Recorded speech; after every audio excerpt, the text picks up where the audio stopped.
Breaking news ఇస్తున్నాం. America అల్లకల్లోలంగా మారుతోంది. ట్రంప్ కి వ్యతిరేకంగా ఆందోళనకారు రోడ్డెక్కారు. లాస్ ఏంజలీస్ లో తీవ్ర ఉద్రిక్తత నెలకొంది. అసలు అక్రమ వలసదారుల ఏరివేతకు ఆకస్మికంగా తనిఖీలు కొనసాగుతున్న వేళ విజేతన ఈ ఆందోళనకు దిగడం స్థానికులంతా కూడా అసలు ఈ తనిఖీలను అడ్డుకోవాలని చెప్పడం ఒక్కసారిగా ట్రంప్ కి షాక్ ఇచ్చినట్టయింది. ప్రభుత్వానికి వ్యతిరేకంగా రోడ్లపైకి పెరెత్తిన స్థానికులు చేరుకున్నారు. వందలాది మంది ఒక్కసారిగా రోడ్లపైకి రావడంతో తీవ్ర ఉద్రిక్తత నెలకొన్నాయి. అయితే పరిస్థితిని అదుపు చేసేందుకు 2000 మంది నేషనల్ గార్డ్స్ రంగంలోకి దిగారు. అయితే నిరసనకారులపైన లాఠీ చార్జ్ కూడా చేయడం జరిగింది. టియర్ గ్యాస్ కూడా ప్రయోగించారు.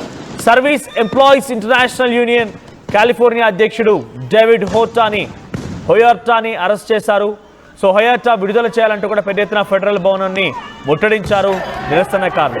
ఇక మరోవైపు నిరసనకారులకి ట్రంప్ తీవ్ర హెచ్చరికలు కూడా జారీ చేస్తున్నారు. అక్రమ వలసదారులను విడిచిపెట్టేది లేదని కూడా వార్నింగ్ ఇస్తున్నారు. ఆయన వ్యతిరేకంగా అల్లర్లు చేస్తే యుఎస్ చట్టాలకు వ్యతిరేకంగా అల్లర్ల కనుక పాల్పడితే ఊరుకునే ప్రసక్తే లేదంటున్నారు డొనాల్డ్ ట్రంప్. ఒకసారి ఆ లైవ్ దృశ్యాలను చూద్దాం.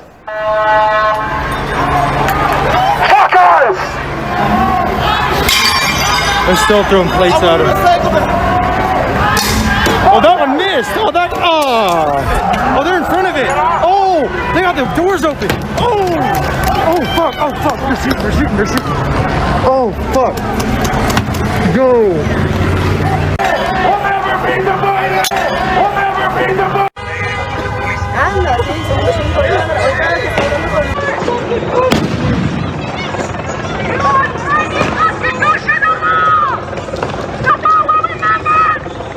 This is real.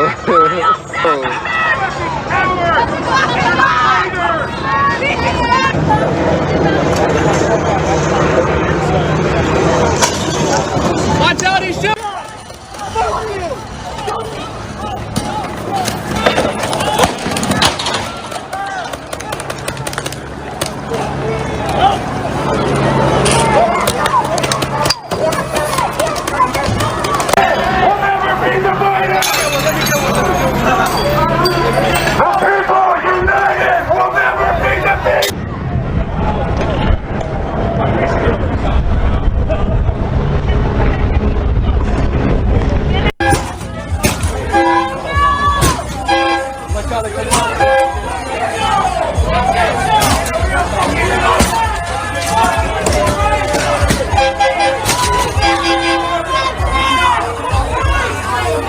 చూసారు కదా, ఇది అమెరికాలో పరిస్థితి.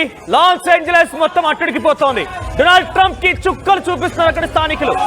పెద్ద ఎత్తున అక్కడున్నటువంటి లాస్ ఏంజలస్ లో అక్రమ వలసదారుల పైన తనిఖీలు కొనసాగిస్తుండగా వారంతా ఒక్కసారిగా తిరుగుబాటు చేశారు.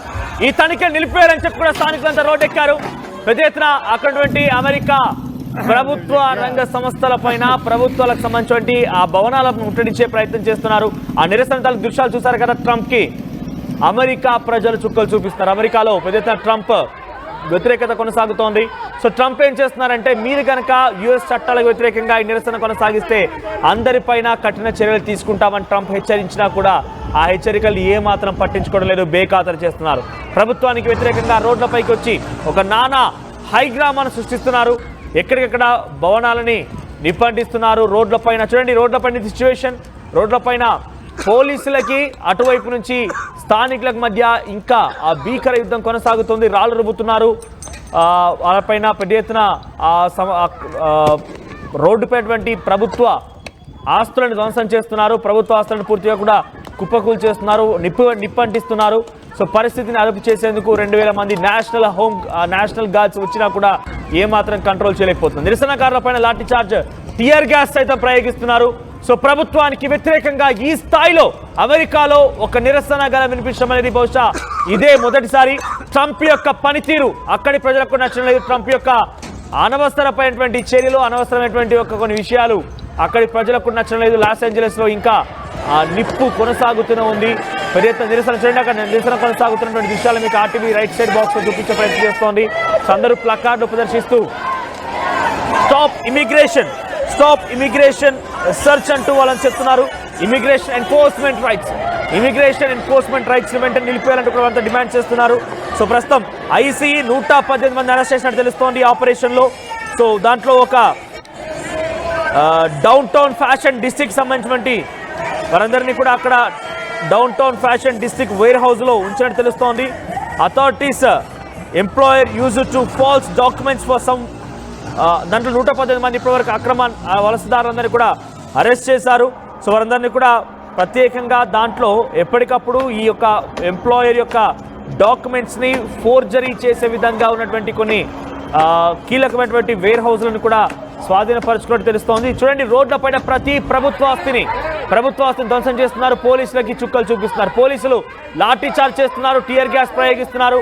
కానీ ఆ నిరసనకారులను ఏమాత్రం అడ్డుకోలేకపోతున్నారు. నిరసనకారులు రాళ్ళు రువ్వుతున్నారు, నిప్పంటిస్తున్నారు, ప్రభుత్వ ఆస్తులను ధ్వంసం చేస్తున్నారు. ఈ ప్రక్రియ ఇంకా అమెరికాలో బీభత్సం ఒక తీవ్ర రూపం దాలుస్తోంది. ప్రస్తుతానికి 2000 మంది నేషనల్ గార్డ్స్మెన్ అక్కడికి చేరుకున్నప్పటికీ వాళ్ళెవరు కూడా అక్కడ కంట్రోల్ చేయలేకపోతున్నారు. సో ఇక్కడ as clashes with federal agents continued for a second night and protests over immigration rights కి వ్యతిరేకంగా ఈ నిరసన కార్యక్రమాలు కొనసాగుతున్న కదా మహిళలు నిరసన చేసిన దృశ్యాలను చూద్దాం.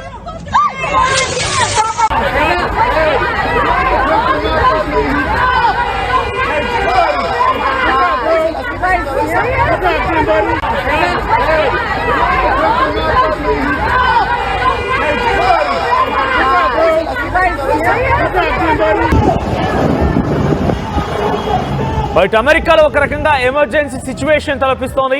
ప్రజెంట్ అమెరికా సినారియో పైన మనతో పాటుగా సీనియర్ అనలిస్ట్ పెంచపాటి పుల్లారావు గారు ఉన్నారు. మాట్లాడదాం ఆయనతో పాటుగా. పుల్లారావు గారు, అమెరికాలో ఒక ఎమర్జెన్సీ సిచ్యువేషన్ అనుకోవాలి. ఎందుకంటే ఒక లాస్ ఏంజలెస్లో ఇమిగ్రేషన్ రైట్స్కి వ్యతిరేకంగా నిరసనలు కొనసాగిస్తున్నారు, ప్రభుత్వ ఆస్తులను ధ్వంసం చేస్తున్నారు.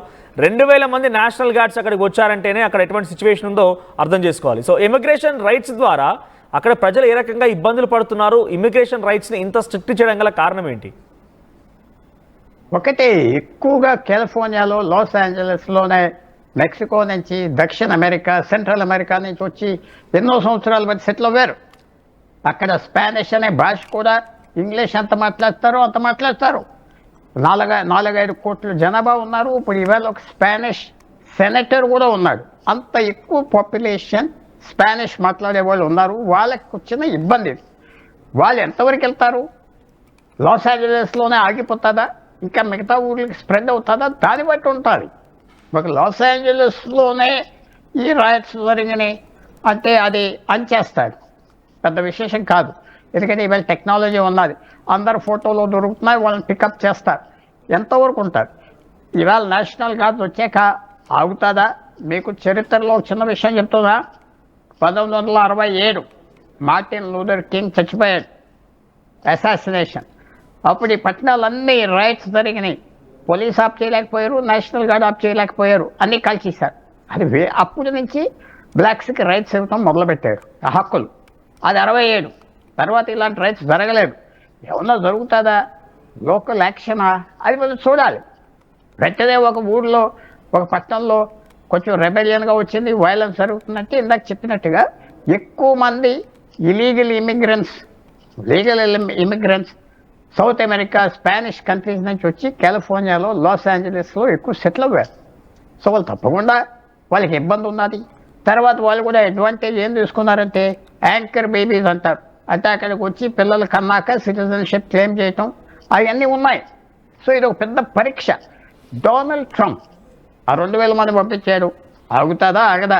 అంటే ఇప్పుడు ప్రజెంట్ అక్కడ నిరసన తెలుపుతున్న వారంతా కూడా ఇమిగ్రెంట్స్ ఏనా? అంటే ఎవరైతే ఇప్పుడు ఇమిగ్రెంట్ రైట్స్ ద్వారా నిజంగా పట్టుబడిపోయి ఆల్రెడీ 118 మంది అరెస్ట్ చేస్తారని తెలుస్తున్న నేపథ్యంలో, సో వీళ్ళంతా కూడా ఈ ఇమిగ్రేషన్ రైట్స్కి వ్యతిరేకంగా చేస్తున్న వాళ్ళంతా కూడా వాళ్ళు కూడా రేపటి రోజున ఇటువంటి శిక్షకు అర్హులు కాబట్టి వారంతా వద్దు అనేటువంటి విధానాన్ని తెలియజేస్తున్నారా ఇప్పుడు?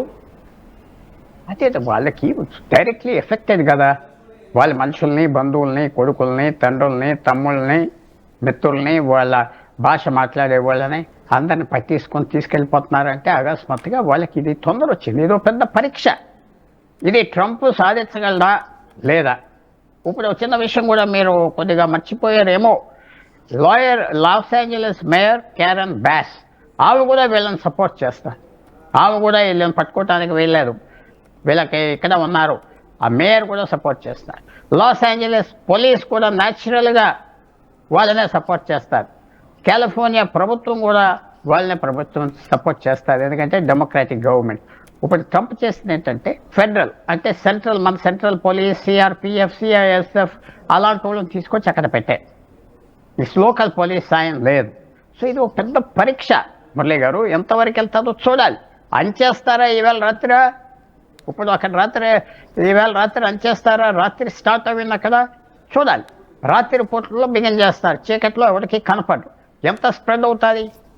లాస్ ఏంజలీస్ నుంచి ఇంకో పట్టణానికి వెళ్తుందా? చూడాలి. ఇవన్నీ మనం వెంటనే కొద్దిగా వర్షం వస్తే తుఫాన్ వచ్చింది అనుకోవటం కరెక్ట్ కాదేమో. సో నేనేమనుకుంటున్నానంటే ఇది ఈవేళతో ఆగిపోతుంది అనుకుంటున్నా. ఆగిపోతే ఇది సీరియస్గా ట్రంప్కు ఛాలెంజ్ అయిపోతుంది. నేను మనోజ్ మాట్లాడుతున్నానండి. సో ప్రెసెంట్ అమెరికాలో లాస్ ఏంజలస్ లో మొదలైనటువంటి ఈ నిరసన ఇమిగ్రేషన్ ఏడీ రైట్స్ కి, ఎన్ఫోర్స్మెంట్ రైట్స్ కి నిరసన ఇక్కడ మొదలైంది. ఏకంగా అమెరికా వ్యాప్తంగా ఈ రైట్స్ ఇంకా కొనసాగుతున్నాయి. దేశ విదేశాల నుంచి అందరికీ కూడా కాళ్ళు చేతులు కట్టేసి ప్రత్యేక ఫ్లైట్ల ద్వారా అధ్యక్షుడు డొనాల్డ్ ట్రంప్ అందరినీ తిరిగి పంపించేస్తున్నారు. ఈ నిరసన ఇక్కడ మొదలైంది కదా, ఇది ఎక్కడి వరకు వెళ్ళొచ్చు అంటారు? ఇంకా తీవ్ర రూపం దాల్చే అవకాశం ఉంటుంది? చెప్పలేము, చూడాలి. ఇక్కడ కాలిఫోర్నియాలో ఎక్కువగా ఇమిగ్రెంట్స్ ఇలీగల్ అంటే అక్రమంగా ఉన్న వాళ్ళు కూడా ఎక్కువ ఉన్నారు, లీగల్గా ఎక్కువ ఉన్నారు. వాళ్ళ బంధువులు ఆప్ చేశారు, రానివ్వకుండా ఇవన్నీ జరుగుతున్నాయి. కాబట్టి ఇది లాస్ ఏంజలీస్లో ఆగిపోతే ఇంకా చాలా కష్టం. ఇది స్ప్రెడ్ అవ్వింది అనుకోండి, అప్పుడు ట్రంప్కి కష్టం. ఇంకా స్ప్రెడ్ అవ్వలేదు కదా, ఇంకో పట్టణంలో జరగలేదు కదా ఇలాంటి గొడవలు. ఏమన్నా కాపీ క్యాట్ గొడవలు చేస్తారా? కాపీ క్యాట్ అంటే అక్కడ చేసింది ఇక్కడ చేస్తారా? చూడాలి. అప్పుడే మనం తొందరగా ఇది దేశం అంతా కాలిపోతుంది అనుకోవటం కరెక్ట్ కాదు. ట్రంప్గా మాత్రం ఆయన 2000 మంది నేషనల్ గార్డ్స్ పంపించాడు. ఎందుకంటే లోకల్ పోలీస్ సాయం చేయరు. నేషనల్ గార్డ్స్ ఎంత ఎఫెక్టివ్గా ఉంటారు? వాళ్ళని చూసి భయపడిపోతారా, పారిపోతారా జనం? నేషనల్ గార్డ్స్ అంటే మీకు తెలుసు కదా, వాళ్ళు పార్ట్ టైం పీపుల్, వాళ్ళు ఫుల్ టైమర్స్ కాదు. నేషనల్ గార్డ్స్ అని ఎన్రోలో ఉంటారు, వాళ్ళకి జీతాలు ఇస్తారు, వాళ్ళు సొంత పనులు చేసుకుంటూ ఉంటారు, అవసరం వచ్చినప్పుడు పిలుస్తారు, ట్రైనింగ్ జరుగుతూ ఉంటుంది. అందువల్ల వాళ్ళు ఎంత ఎఫెక్టివ్గా ఉంటారు చూడాలి. ఫైరింగ్ చేస్తారా? ఫైరింగ్ వచ్చే పరిస్థితి ఉన్నదా? క్లాష్ అవుతుందా? ఫైరింగ్ జరిగితే ఎలా? ఇది చెప్పలేం. ఫ్రాంక్గా చెప్పాలంటే ఎంతవరకు వెళ్తుంది, అసలు వెళ్ళదా? కానీ ఈ నిరసనలో ప్రభుత్వ ఆస్తులు ధ్వంసం అవుతున్నాయి. పెద్ద ఎత్తున కొన్ని భవనాలను ముట్టడించడం కానివ్వండి, రోడ్లపై ప్రభుత్వ ఆస్తులను పూర్తిగా ధ్వంసం చేసే ప్రక్రియ కొనసాగుతుంది. నిరసనకారులకు డొనాల్డ్ ట్రంప్ హెచ్చరికలు జారీ చేస్తున్నారు, కానీ వారంతా బేఖాతరు చేస్తున్నారు. సో యుఎస్లో ఉన్నటువంటి చట్టాలకు వ్యతిరేకంగా పనిచేస్తే కఠినాత్మకంగా మీ పైన చర్యలు తీసుకుంటామని డొనాల్డ్ ట్రంప్ యొక్క మాటల్ని కూడా బేఖాతరు చేస్తున్నారు. అంటే వాళ్ళ వెనుక సపోర్ట్ ఎలా అనుకోవాలి? ఇండివిజువల్గా పర్సన్స్ అంతా కూడా యూనిటీగా ఈ రకంగా యుద్ధం చేస్తున్నారు అనుకోవాలా? లేదంటే అంటున్నాడు అక్కడ మేయర్ కానివ్వండి, గవర్నర్ కూడా ఇండైరెక్ట్ సపోర్ట్గా ఉన్నారా? అదే గవర్నరు, మేయరు, పోలీసు అందరూ వాళ్ళకి సపోర్ట్గా ఉన్నారు. అది కాలిఫోర్నియా అనే రాష్ట్రంలో రిపబ్లికన్ పార్టీకి ఆఫీసర్ లేరు, ఎవరూ లేరు. సో ఇది మంచి టెస్టింగ్ గ్రౌండ్. ఎంత పని చేస్తుంది, ఎంత పని చేయదు. ఇక్కడ ట్రంప్ సాధిస్తే దేశం అంతా అడ్డం ఉండదు, ఇక్కడ ఫెయిల్ అవుతే దేశం అంతా పాకుతుంది. ఇది పెద్ద పరీక్ష, చాలా పెద్ద పరీక్ష. ఈ రాత్రి ఏం జరుగుతుందో చూడండి. ఎందుకంటే ఇది అక్కడ శనివారం రాత్రి మర్చిపోవద్దు. ఖాళీగా ఉంటారు జనం, ఖాళీగా ఉంటారు, పనుల నుంచి బయటకు వస్తారు, మాట్లాడతారు, ఏం చేస్తారు శనివారం రాత్రి వెళ్ళి. ఇది ఒక పరీక్ష. మనం అప్పుడే ఒక కన్క్లూజన్ రావడానికి వీలు లేదు. తర్వాత డెస్పరేట్గా ఉన్న వాళ్ళు లెక్క పెట్టరు కదా, వాళ్ళ బంధువులను తీసేస్తే మన జైలుకు తోస్తారని లెక్క పెట్టరు. సో మీరు అంటే ఇప్పుడు కాలిఫోర్నియా, లాస్ ఏంజలీస్ లో అటు మెక్సికన్ నుంచి, మిడిల్ ఈస్ట్, అమెరికా నుంచి, ఇతరత్ర ప్రాంతాల నుంచి వచ్చిన వారు ఎక్కువగా ఉంటుంటారు, స్పానిష్ భాష వాడుతూ ఉంటారన్నారు. ఓకే, ఈ యొక్క ఇన్ఫెక్ట్ తదుపరి ఉంటుందా లేదా అని చూడాల్సిన అవసరం ఉంది. కానీ ఇక్కడ జరిగేటువంటి ఈ రెవల్యూషన్ అనేది అమెరికాలో ఇతర దేశాల్లో కూడా కొంత ఇన్స్పిరేషన్ తీసుకుని అక్కడ స్టార్ట్ చేయాల్సి వస్తే ఎలా ఉండబోతోంది? అంటే పూర్తిగా దేశం మొత్తం ఈ నిప్పు అంటుకుంటే డొనాల్డ్ ట్రంప్ ఎలా డిఫెన్స్ చేయగలుగుతారు దీన్ని? లేకపోతే ఇక్కడ దీన్ని చూసి ఎగ్జాంపుల్గా తీసుకొని ఇతర వాళ్ళు ఈ రకంగా రెచ్చకపోకుండా ఉండాలంటే ఏదైనా కఠినమైనటువంటి చర్యలు ఇతర రాష్ట్రాల్లో కూడా ఇంప్లిమెంట్ చేయొచ్చు అంటారా? ఇప్పుడు ఇక్కడ మీరు చూడవలసింది ఏంటంటే ఆ ఆందోళనకారులు ఎంతవరకు వెళ్తారు. ఫైరింగ్ నన్ను రాళ్ళు విసిరారు, ఏదో మంట పెట్టారు, వీళ్ళని అందరిని చూసి వెనక్కి వెళ్ళిపోతారా? నేషనల్ గార్డ్స్ అంటే సెంట్రల్ పోలీస్, వాళ్ళు ఫైరింగ్ చేస్తారా? ఊరికిన తుపాకులు చూసి ఆగుతారా? షో ఫోర్సా? ఇవన్నీ ఉన్నాయి. ఇది ఒక సైకలాజికల్గా ఇది ఒక బాణం వేసే డొనాల్డ్ ట్రంప్. నేషనల్ గార్డ్స్ మీద పంపించేసామంటే అది చేసేదేం లేదు పెద్ద. వీళ్ళ రైటింగ్ జరుగుతుందా జరగదా? ఆగిపోతే ఇంకేం ఉండదు. కానీ నేను అంటుంది డొనాల్డ్ ట్రంప్ అనే వ్యక్తి ఏదైనా కూడా చాలా సీరియస్ గా తీసుకుంటుంటారు. ఇక్కడ జరిగినటువంటి దీన్ని ఎగ్జాంపుల్ గా తీసుకొని ఇంకో చోట అంటే పూర్తిగా అమెరికా దేశవ్యాప్తంగా ఇమిగ్రేషన్ ఎన్ఫోర్స్మెంట్ రైట్స్ జరిగే అవకాశం కూడా ఉంది, ఆల్రెడీ జరుగుతున్నాయి కూడా. సో దీన్ని ఎగ్జాంపుల్ తీసుకొని వేరే వేరే స్టేట్స్ లో ఎటువంటి కఠినమైన నిర్ణయాలు తీసుకోవచ్చు, ఇంకా ఇమిగ్రేషన్ రైట్స్ ని ఇంకా ఎటువంటి కఠినతరం చేయవచ్చు అంటారు? ఫస్ట్ ఏం చేస్తున్నారంటే వీసాలు లేని వాళ్ళు, ఇలీగల్ వచ్చిన వాళ్ళు వాళ్ళ మీద పడుతున్నారు. స్టూడెంట్స్ మీద పడితే కొంచెం వెనక్కి వెళ్ళిపోయింది, ఎందుకంటే బాగా అల్లరి అయిపోయింది, తగ్గిపోయింది. డొనాల్డ్ ట్రంప్ కూడా ఆయన ఎలాంటి పాలిటీషియన్ అంటే టెస్ట్ చేస్తాడు, దీనికి వ్యతిరేకత వచ్చేస్తుందంటే వెనక్కి వెళ్ళిపోతాడు, అక్కడే పట్టుకుని ఉండడు, మారిపోతాడు. నిన్నటి వరకు చైనాను తిట్టి తిట్టి తిట్టి నిన్న వాళ్ళు చెప్పినవి అన్నీ ఒప్పుకున్నాడు. వాళ్ళు చెప్పినవి అని ఈ 4 నెలల్లో అసలు చైనాతో యుద్ధానికి వెళ్ళిపోతారు అనుకున్నారు, ఏం అవ్వలేదు, తగ్గిపోలేదు. రష్యా నీ మాట విన్నన్నారు, యుక్రెయిన్లో పోతే పో అన్నారు, ఏం చేశాడు? అందువల్ల డొనాల్డ్ ట్రంప్ ఏంటంటే సైజ్ చేస్తాడు. మనం వాళ్ళు లొంగేయగలమంటే పూర్తిగా లొంగేస్తాడు, వ్యతిరేకత వస్తుంది, అల్లరైపోతామంటే తగ్గిపోతాడు. అది చూడాలి. ఇది ఒక పెద్ద పరీక్ష, పెద్ద టెస్ట్. ఇవాళ జరిగింది కాలిఫోర్నియాలో, జరుగుతుంది లాస్ ఏంజలస్లో. ఎవరు విల్ ప్రివేల్ అవుతుంది? ఇప్పుడు ఈ ఆందోళనకారులకి ఏంటంటే వాళ్ళకి వచ్చే నష్టం లేదు, మన మీద ఎలా పడిపోతారు అని చేస్తున్నారు. ఎంతవరకు వెళ్తుంది అది చూడాలి. ఇదేదో నిన్న మొన్న రాజేశ్వరారు వ్యాంత మీద దాని మీద ఇంకా పైకి వెళ్తుందా? అందరి దగ్గర తుపాకులు ఉన్నాయి, అక్కడ ప్రతి ఒక్కరి దగ్గర తుపాకు ఉన్నాయి. వాడతారా? నేషనల్ గార్డ్మెంట్స్ ఫైరింగ్ చేస్తారా? ఇంకా ముదరలేదు, ఇంకా పండలేదు. అది రైట్. థ్యాంక్ యూ పుల్లారావు గారు, thank you for joining us. మొత్తం మీద అమెరికాలో అల్లకల్లోలం సృష్టించబడుతోంది. కాలిఫోర్నియా, లాస్ ఏంజలీస్లో ఇమిగ్రేషన్ ఎన్ఫోర్స్మెంట్ రైట్స్కి వ్యతిరేకంగా రోడ్ల పైకెక్కారు నిరసనకారులు, పెద్ద ఎత్తున రాళ్లు రుబ్బుతున్నారు, ప్రభుత్వాస్తులను ధ్వంసం చేస్తున్నారు. ఒక ఎమర్జెన్సీ సిచ్యువేషన్ని అక్కడ తలపిస్తోంది. ప్రస్తుతానికి అక్కడ కాలిఫోర్నియాలో అక్కడి governor at the same time మేయర్లు కూడా సపోర్ట్ చేస్తున్నారు ఈ విషయానికి. పెద్ద ఎత్తున మేయర్ అండ్ గవర్నర్ సపోర్ట్తో వీళ్ళంతా కూడా పెద్ద ఎత్తున తీవ్ర రూపం దాల్చారు. అందుకే ఫెడరల్ అధికారులు ఈ రకంగా నిర్ణయం తీసుకోవాల్సి వచ్చింది, ఫెడరల్ గవర్నమెంట్ ఇన్వాల్వ్ కావాల్సి వచ్చింది అనేది వాళ్ళ వర్షన్గా ఉంది. Governor Gavin Newsom, loss Angeles mayor current boss ఇద్దరు కూడా ఈ నిరసనకారులకి మద్దతుగా ఉన్నారు. వారు ఏం చేయలేకపోతున్నారు కాబట్టి డైరెక్ట్గా మేము రంగంలోకి దిగామనేది ఫెడరల్ గవర్నమెంట్ డొనాల్డ్ ట్రంప్ హెచ్చరికలు జారీ చేస్తున్నారు. ఈ నిరసనకి ఎవరైతే నిరసనకారులందరూ అక్కడికి చేరుకొని నిరసన తెలియజేస్తున్నారో వీరందరూ కనుక వెంటనే నిరసన విరమించకపోతే మీపైన కఠినాత్మకమైనటువంటి చర్యలు ఉంటాయని చెప్పి డొనాల్డ్ ట్రంప్ హెచ్చరికలు జారీ చేస్తున్నారు. అయినా కూడా మీరు ఎవరు పట్టించుకోవడం లేదు. రేపటి రోజున ఈ లాస్ ఏంజలస్ కాలిఫోర్నియాలో అంటుకున్నటువంటి ఈ నిప్పు ఎక్కడి వరకు విస్తరిస్తుందో చూడాల్సిన అవసరం అయితే ఉంది. సో డొనాల్డ్ ట్రంప్కి అయితే ఒక రకంగా చుక్కలు చూపిస్తున్నారని చెప్పొచ్చు. డొనాల్డ్ ట్రంప్ మాటని బేఖాతా చేస్తూ ప్రజలు రోడ్లపైకి ఎక్కుతున్నారు. డొనాల్డ్ ట్రంప్ని ఏ మాత్రం లెక్క చేయడం లేదు. ప్రస్తుతం డొనాల్డ్ ట్రంప్కి ఈ ఘటన ఎలా చూడాలి అంటే డొనాల్డ్ ట్రంప్కి తగిన బుద్ధి జరిగిందనాలా, లేకుంటే డొనాల్డ్ ట్రంప్కి తగిన శాస్త్ర జరిగింది అనుకోవాలా? డొనాల్డ్ ట్రంప్ యొక్క వ్యతిరేకత ఈ రకంగా కనబడుతుంటే మీ అభిప్రాయం ఏంటి? కామెంట్ చేసే ప్రయత్నం చేయండి. సో ప్రస్తుతానికి లాస్ ఏంజలస్ కాలిఫోర్నియాలో మరోసారి అక్కడ జరిగేటువంటి విజువల్స్ చూద్దాం. ఆ సంఘటనని మనం ఒకసారి మళ్ళీ చూసే ప్రయత్నం చేద్దాం.